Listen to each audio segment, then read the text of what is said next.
हम लोग Kieron society का पार्ट 3 फिर से डिस्कस करने जा रहे हैं। कायरन सोसाइटी बुक का थर्ड पार्ट हम लोग स्टार्ट कर रहे हैं। सेकेंड पार्ट में हम लोगों ने देखा था हस्ती रुक्मिणी के घर जाते हैं उसके बर्थडे पार्टी के लिए। रुक्मिणी के बर्थडे पार्टी में वो लोग बहुत इंजॉय करते हैं। उसके बाद वो लोग बर्थडे पार्टी से घर आते हैं और कुछ दिनों के बाद रुक्मिणी का एडमिशन यहीं पे हो जाता है। तो इसी वजह से रुक्मिणी भी सिराज के घर पे रुक के पढ़ाई करने के लिए आ गया। हर रोज ये लोग साथ में ही कॉलेज आता और जाता भी है। तो ऐसे करते करते एक दिन सिराज ने सोचा, भाई मेरे दोस्त हस्ती तू आज बोल दे रुक्मिणी को तेरे प्यार के बारे में। उसने भी बहुत हिम्मत करके रुक्मिणी को बोला तो रुक्मिणी भी हाँ उसको बोल दिया था। और इनके प्यार के चर्चे इनके घर वालों को भी पता था। सिराज के पिताजी उसके प्यार की वजह से बहुत खुश थे, क्योंकि एक तरफ हस्ती सिराज का दोस्त था और दूसरी तरफ सिराज के पिताजी की दोस्त की बेटी के साथ उसका प्यार था। इसी वजह से वो बहुत खुशी था और रुक्मिणी के पिताजी भी बहुत खुश थे इन लोगों के रिश्ते के से। आज इन लोगों के रिलेशनशिप का पूरे 1 साल हो गया और इन्हीं 1 सालों के बीच में इन लोगों के रिलेशनशिप में बहुत से हैप्पीनेस भी आया जैसे दुख भी आया। हस्ती की पहले के रिलेशनशिप के मुकाबले ये बहुत समय से टिका हुआ है और हस्ती का ये कॉलेज का आखिरी साल है और रुक्मिणी का सेकेंड ईयर है। इन्हीं समय के बीच में एक दिन रुक्मिणी का पिताजी उसको फ़ोन करके बोलते, रुक्मिणी देख तेरा कॉलेज का ये सेकेंड ईयर है और तेरा उम्र भी बढ़ रहा है, तो तू अब घर आ जा, तेरे लड़के वाले देखने आएंगे और तुझे शादी भी तो करना है। तब रुक्मिणी उसके पिताजी को बोलते, पिताजी मैं तो प्यार करता हूँ हस्ती से, आपको तो पता ही है, मैं तो उससे शादी करना चाहता हूँ। देख उसका कोई नौकरी नहीं है, कुछ भी नहीं है, कैसे तेरा शादी मैं उसके साथ करा सकता हूँ। जब सिराज के पिताजी ये सब बातें सुने तो सिराज के पिताजी भी रुक्मिणी के पिताजी को बहुत समझाने की कोशिश करे।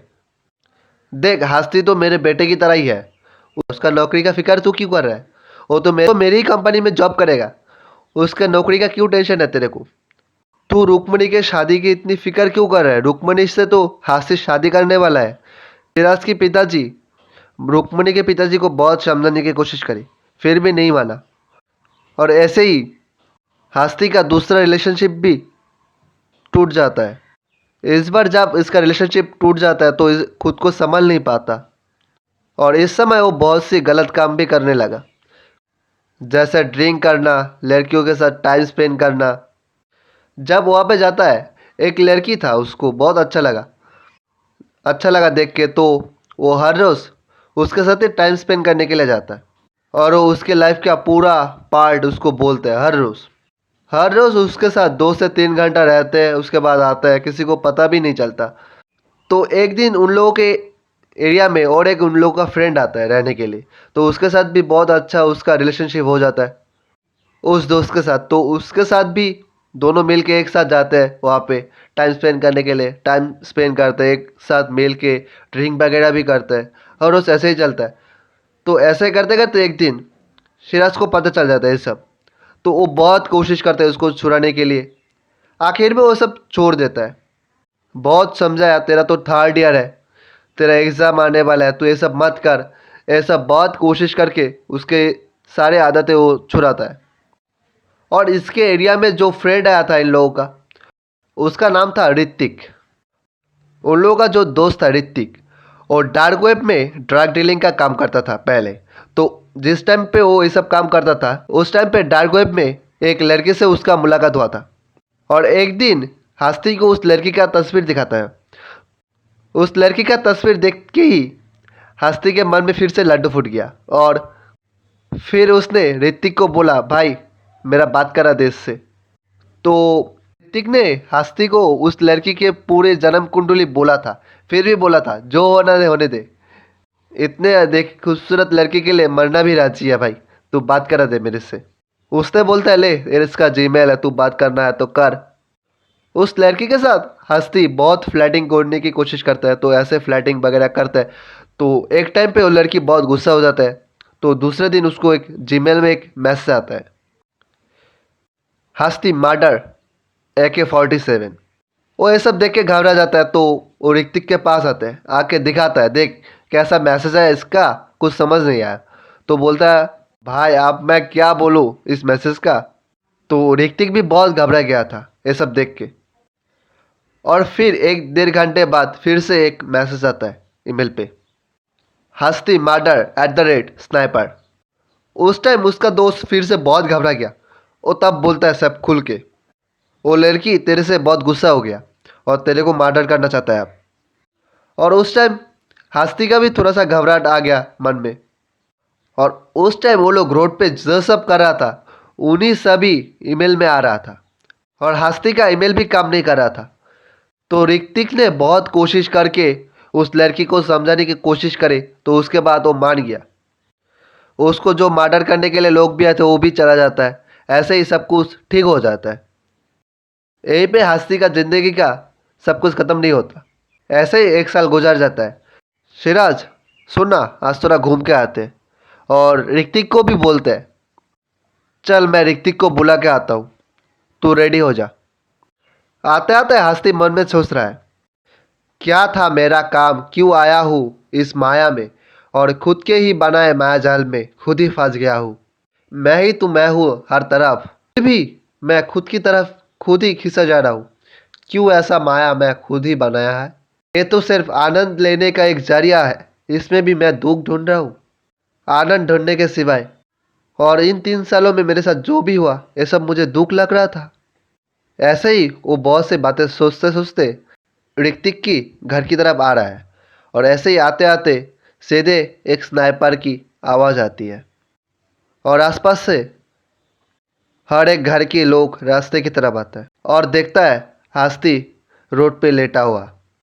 न्यूज़ में बोल रहा है, पालपुर का 23 साल का युवक आज स्नाइपर की बुलेट से मारा गया। और हस्ती का जिन लोगों से रिलेशनशिप था, और वो भी आज सोच रहा है, क्यों हम लोगों ने उसको छोड़ा।